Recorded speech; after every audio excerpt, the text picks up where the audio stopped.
السلام علیکم۔ ایک کروڑپتی فقیر بن گیا۔ حضرت مسیح اللہ خان صاحب رحمۃ اللہ ایک واقعہ سنایا کرتے تھے۔ ایک فقیر بھیک مانگنے ایک مکان پر دستک دیا۔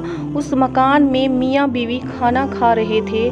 بیوی نے اپنے شوہر سے کہا کہ فقیر کو کھانے کے لیے کچھ دے دو، تو شوہر نے کہا کہ کوئی ضرورت نہیں ہے دینے کی، چھوڑو، وہ تو ویسے ہی مانگتے رہتے ہیں۔ بہرحال وہ فقیر چلا گیا۔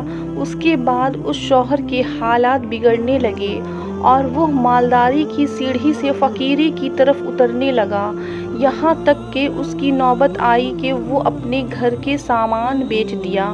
پھر اس نے اپنی بیوی سے کہا کہ میں اب تم کو اپنے پاس رکھنے کی اور نفقہ کی طاقت نہیں رکھتا، اس لیے میں تم کو چھوڑ دینا چاہتا ہوں۔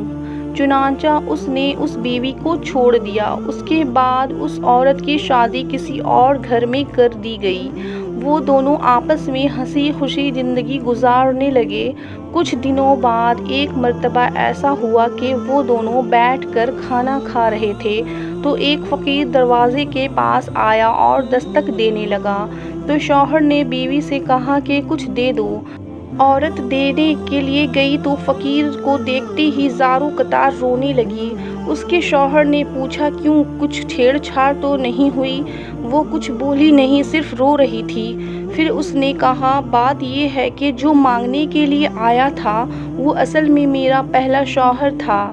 ایک مرتبہ ہم دونوں کھانا کھا رہے تھے، ایک فقیر آیا مانگنے کے لیے۔ میں نے اس سے کہا تھا کہ فقیر کو کچھ دے دو، لیکن وہ نہیں مانا، تو وہ فقیر چلا گیا، جس کی وجہ سے آج اللہ نے خود اسے فقیر بنا دیا۔